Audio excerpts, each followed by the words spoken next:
โบนีโฟนสถานีคนหักมือถือสบายดียินดีต้อนรับทุกท่านเข้าสู่รายการเว้าจีนให้เป็นจริงในคลิปนี้พวกเราจะมาเรียนภาษาจีนเกี่ยวกับการโรงแรมกันต่อซึ่งเป็นคลิปที่3เกี่ยวกับการโรงแรมแล้วเนาะในคลิปนี้เราจะมาเรียนประโยคตัวอย่างเมื่อลูกค้าได้เข้ามาถึงโรงแรมแล้วเราจะต้อนรับแนวใดถ้าลูกค้าเป็นผู้ชายเราก็ว่า先生您好หรือว่าถ้าเขาเจ้าเป็นผู้หญิงที่เขาคาดว่ามีอายุแน่แล้วก็แต่งงานแล้วเขาก็ว่า夫人您好夫人您好夫人คล้ายๆกับคำภาษาอังกฤษว่า madam นั่นแหละหรือว่าถ้าผู้หญิงที่ค่อนข้างยังอ่อนเยาว์อยู่เขาก็ใช้คำว่าเฉียวเจี๋ยก็ได้คำเอิ้นสำหรับเอิ้นผู้ชายผู้หญิงที่แต่งงานแล้วและผู้หญิงที่ยังบ่ได้แต่งงานสำหรับผู้ชายอาจจะง่ายหน่อยนึงเนาะใช้คำว่า先生ก็พอแล้วส่วนผู้หญิงเขาก็คาดเดาเอาจากประสบการณ์ของเขาก็แล้วกัน夫人ผู้หญิงที่แต่งงานแล้วเฉียวเจี๋ยคือผู้หญิงที่บ่ได้แต่งงานหรือเขาอาจจะใช้คำว่า早上好สบายดีตอนเช้า下午好สบายดีตอนสวยหรือว่า晚上好สบายดีตอนแลงก็แล้วแต่ว่า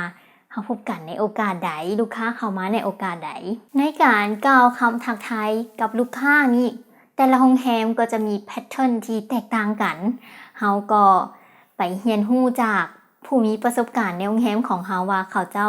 ใช้แพทเทิร์นใดเนาะอันนี้เป็นตัวอย่างที่ว่าเขาอาจจะได้ใช้หรือว่าเขาเป็นผู้ใช้บริการแล้วอาจจะได้ยินเวลาที่เขาไปจีนก็เป็นได้欢迎到我们酒店欢迎到我们酒店หรือว่า欢迎到我们宾馆欢迎到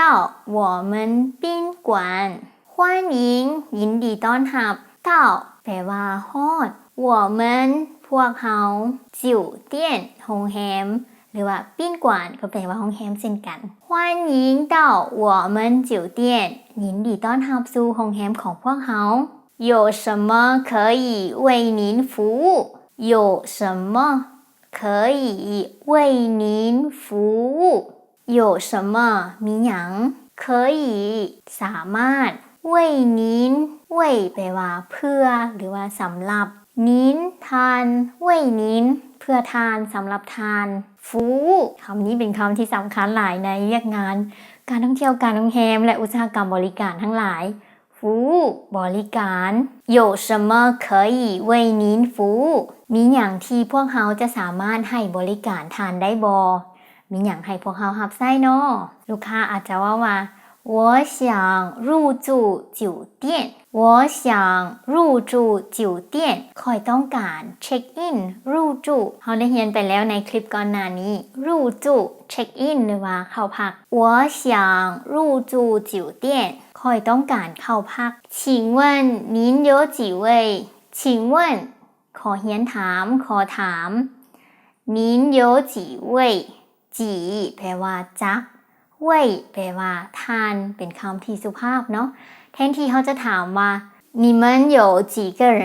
เขาจะบ่ถามแบบนั้นในห้านอาหารหรือว่าในโรงแรมเขาจะถามว่า您有几位แปลว่าพวกทานมานำกันจักคนมีจักทานและเขาจะถามลูกค้าว่า您想要哪种房间ประโยคนี้เขาเรียนไปแล้ว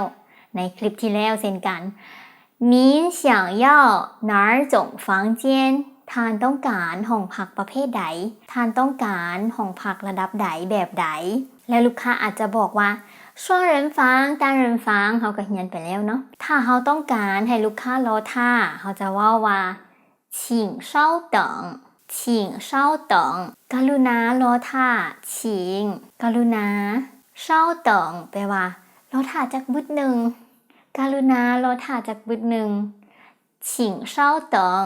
我看看有没有空房我看看有没有空房我คอย看看แปลว่าจะกวดเบิงจะเช็คเบิง有没有มีหรือว่าบ่มี空房空แปลว่าว่าง我看看有没有空房คอยจะกวดเบิงก่อนว่ามีห้องว่างหรือบ่ถ้ามีห้องว่างแล้วเขาก็บอกลูกค้าว่า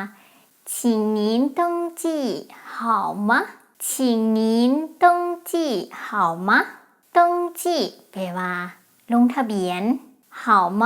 คือเป็นการถามอย่างสุภาพเพื่อให้ลูกค้าลงทะเบียนคือบ่ได้เว้าไปว่า请您登记คือเป็นการบังคับเนาะแต่ว่า请您登记好吗เป็นการบอกออกไปและขอความเห็นว่าท่านตกลงจะลงทะเบียนกับเฮาหรือบ่请您登记好吗เชิญท่านลงทะเบียนดีบ่เนาะแบบนั้นคือเป็นการถามอย่างสุภาพหลาย请您登记好吗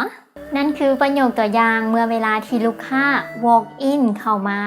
ย้อนว่าบ่ได้จองห้องพักไว้ก่อนในคลิปหน้าพวกเราจะมาเรียนประโยคตัวอย่างเกี่ยวกับเมื่อเวลาที่ลูกค้าได้จองห้องพักไว้แล้วสถานการณ์จะเป็นแบบใดอย่าลืมติดตามถ้าใครยังมีคำถามอย่าลืมฝากคอมเมนต์เข้ามาถามได้อย่าลืมกดไลค์กด Subscribe และกดแชร์ให้หมู่เพื่อนของทานได้ติดตามน้ำกันขอบใจที่ติดตามบ๊ายบายใจเจียน